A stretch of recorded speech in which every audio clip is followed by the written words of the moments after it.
Hello and welcome to this week's episode of the Grow My Salon Business Podcast. I'm your host Anthony Whitaker, and as always it's great to have you join us here today.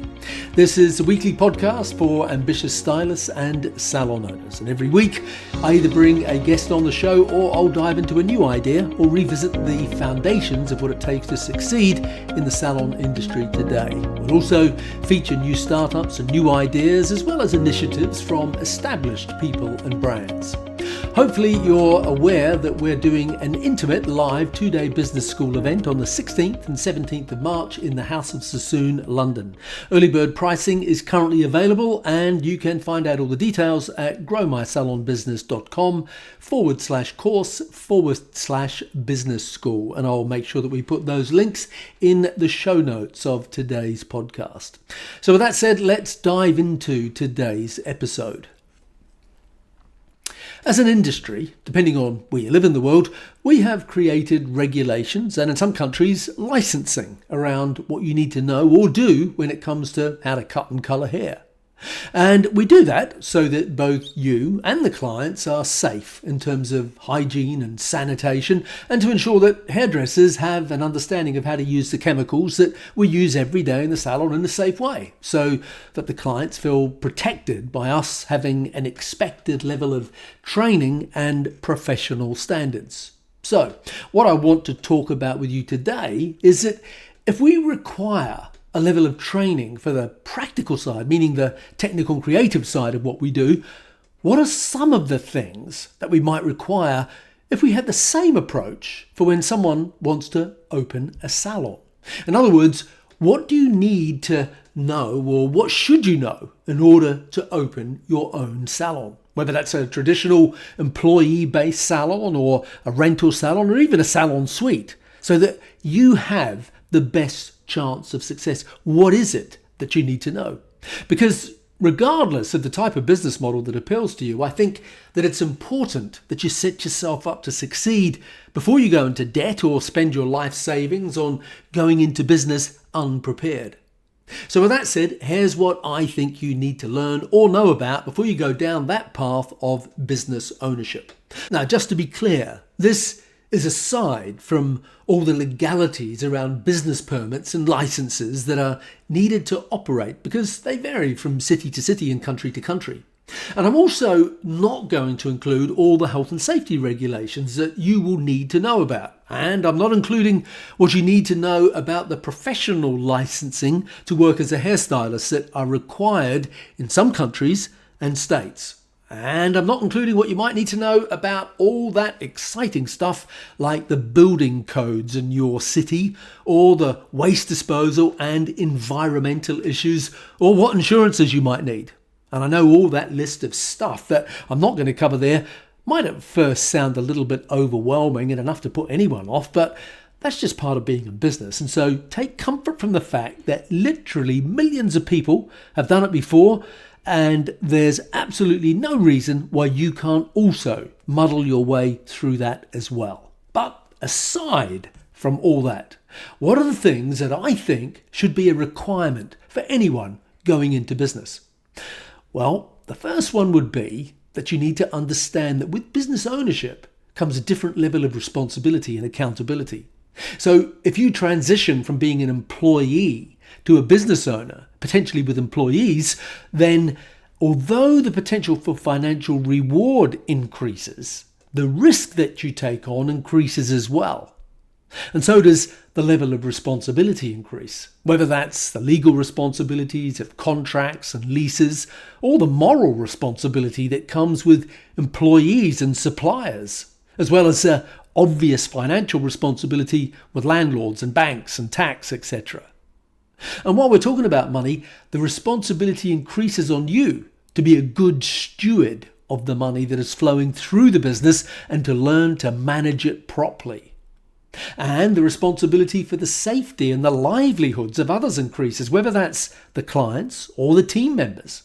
And when we talk about your team, the responsibility to train others increases, and the responsibility to get those on your team busy increases too.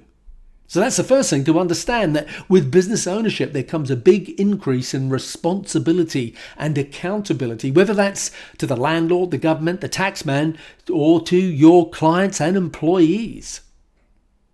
The second requirement would be that, as I always say, you need to understand that you don't open a salon, you open a business that happens to do hair. And so you need to learn some financial skills and understand the language of business. So for example, what exactly is profit? What is the difference between gross profit and net profit? What is cost of goods or cost of sales?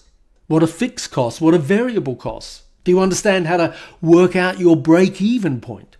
What is a cash flow forecast? What taxes are you liable for? And what are the numbers that matter in your business if you are to survive and grow?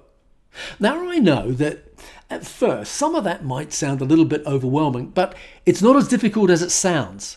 And if you're going to open a business, you need to know that stuff.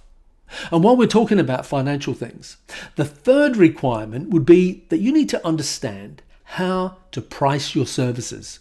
You need to understand the difference between the traditional, let's call it a la carte, menu-based pricing option where you pay for every service you have, and how that differs from the membership model where the client pays a fixed monthly fee that's sort of based on the gym membership model. And the third option is the time-based model, which is sometimes referred to as hourly pricing, where you charge the client based on the amount of time a service takes. The fourth requirement for someone opening a business would be that you have to understand the different business models there are and the laws around employment, which can vary from country to country and even from state to state, in some cases city to city. Essentially, they will either be employees or they'll be self-employed. And under that term self-employed comes a range of phrases, some of which have a definite legal definition depending on where you live. So they might be called renters, or chair renters, or booth renters, or independent contractors, or freelancers, or suite operators, or studio operators, or sole traders, whatever. They're essentially very, very similar things, in many cases exactly the same thing, but as I say, some of those words actually have a clear legal definition around it, and they're often used without an understanding of what that legal definition means, which has a big impact on, amongst other things, tax. Now, the fifth requirement would be the commitment to evolve as a business owner. For example, in other professions, in order to keep your license, you have to attend a minimum of 2 weeks of business education a year to ensure that you know what you're doing. Not about hair, but about management, about marketing, about finance, HR, and legislation. Now, there's nothing compulsory like that in the salon business, and so it's easy to keep putting it off and thinking that it's a waste of time and money. But business changes. Laws change and technology changes. So it's essential that as a business owner that you keep abreast of how those changes impact on you and your business. And finally, the sixth requirement would be that you had to belong to the professional trade body that represents employers in your state or country. So in the United States, that's the PBA, or the Professional Beauty Association. In the UK, it's the NHBF, or National Hair and Beauty Federation. In the Australian market, that's the AHC, meaning the Australian Hairdressing Council. And if you're not in one of those countries, and I know that for many of you, you aren't, but there is usually a comparable organisation wherever you are. So that's my list of 6 requirements that I believe would not only help every salon owner succeed in business, but ultimately it would be good for the industry itself. Interestingly, before we wrap up, in Germany, when you open a salon, they actually do have a system where every salon has to have someone on their team who is what's termed a Meister, meaning master craftsman.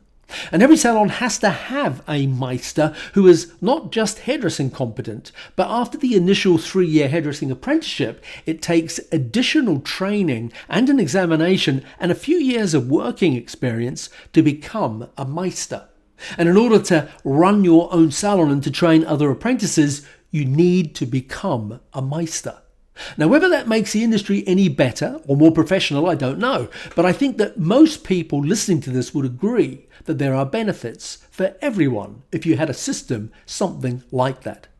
So with that said, we are about to open our money online course. So for those salon owners who are listening and recognize that money is an essential topic to master, then visit growmysalonbusiness.com/course/money. And once again, I'll put that link in the show notes for today's podcast. Because when you get clarity and have the confidence that you need to handle the financial side of your business, that will be the best investment that you have ever made. So if you want to find out more, then go to growmysalonbusiness.com/course/money and join the waitlist so that you get priority notification as soon as enrollment opens. So once again, that's growmysalonbusiness.com/course/money. And I'll also put that link in the show notes for today's podcast. So with that said, thanks for listening, and I'll see you next week.